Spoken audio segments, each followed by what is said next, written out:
Sot do të sjellim për ju 7 arsye pse leximi na bën njerëz më të mirë. Thuhet shpesh se të lexuarit është i rëndësishëm, por cilat janë përfitimet e vërteta të leximit? Ja disa nga arsyet pse nuk duhet të shkëputeni kurrë nga faqet e librave. Fëmiri na thuaj se të lexuarit është i rëndësishëm sepse të mëson të shprehësh më mirë, sepse të ndriçon mendjen, sepse të kultivon inteligjencën. Në të vërtetë, për të mbështetur këtë sens të përbashkët janë zhvilluar studime të shumta shkencore që dëshmojnë përfitimet që sjell të lexuarit për mendjen e njeriut. Më poshtë po ju tregojmë një listë me 7 arsye për të cilat ndoshta s'u kishte shkuar mendja, por shpjegojnë se pse leximi është një veprimtari kaq e rëndësishme për zhvillimin e personalitetit të individit. Të lexuarit e rrëfimeve nënkupton domosdoshmërisht aktivizimin e proceseve të ndjeshmërisë. Duke lexuar një libër, ne zhytemi në jetën e një personi tjetër dhe në të gjitha këndvështrimet e shohim botën nëpërmjet syve të tij. Ky proces konfirmohet gjithsesi nga studime të shumta shkencore, në veçanti nga studimi i kryer nga Universiteti Emory, i cili fokusohet tek efektet njohëse të leximit në një grup lexuesish heterogjen. Rezultatet e studimit janë të qarta. Pas leximit, ndjesia emocionale e personave përforcohej në gjendje për shembull të ndjente lëvizjet e personazheve në seksionet e përcaktuara të trurit për lëvizjen.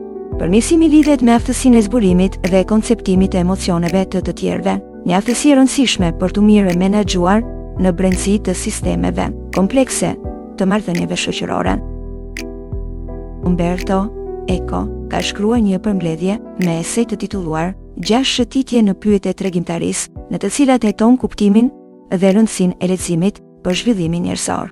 Eco shprehet, shëtitja në botën imagjinare të jep të njëjtat efekte si loja për një fëmijë. Fëmijët luajnë me kukulla, kuaj ose balona për t'u familiarizuar me ligjet fizike ose me veprimet që një ditë do t'u duhet t'i përmbushin realisht. Po kështu, leximi i tregimeve nënkupton të luash një lojë përmes së cilës mëson se si t'i japësh kuptim pafundësisë se gjërave që kanë ndodhur, po ndodhin dhe do të ndodhin në botën reale. Pra, leximi është si një palestër për jetën tonë, mësojmë të kuptojmë realitetin dhe mekanizmat e saj, si dhe ushtrohemi për t'u përballur me shkrimtari spanjoll Javier Marias shkruan, njeriu duhet të njohë të mundshmen, përveç të vërtetës, supozimet, hipotezat dhe dështimet, përveç fakteve, çfarë është lënë, pazorit dhe çfarë mund të ishte bërë, përveç asaj, çfarë është e qëndësishme. Kur zhytesh në tregimtari, ndjen një lloj lehtësimi, çka na zgjon kërshëri dhe shpresë krahasuar me atë që po lexojmë. Çdo qenie njerëzore ndjen nevojën e aratisjes dhe strukjen e një botë të mundshme, i ndryshëm nga realiteti i përditshëm, tek leximi ndihet i plotësuar. Kur e identifikojmë veten me një roman, gjithmonë duhet të kujtojmë se fatkeqësisht nuk i kemi ne në dorë frerët e historisë.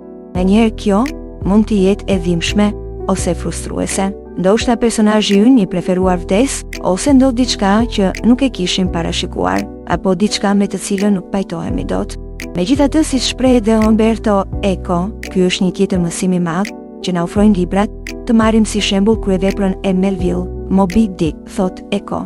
Nëse mund të vendosnim për personazhet, do të ishte një lloj si të shkonim në një agjenci udhtimi. Pra, ku doni të gjeni balena në Samoa apo në Aleutinë, dhe kur doni ta vërsni ju apo t'ja lini në dorë kuikuegut.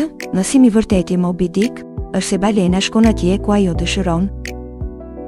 Në një kohë kur gjithçka rrotullohet rreth ekranit, njoftimeve dhe lajmeve të shpejta, leximi mbetet stre për mendjen dhe shpirtin.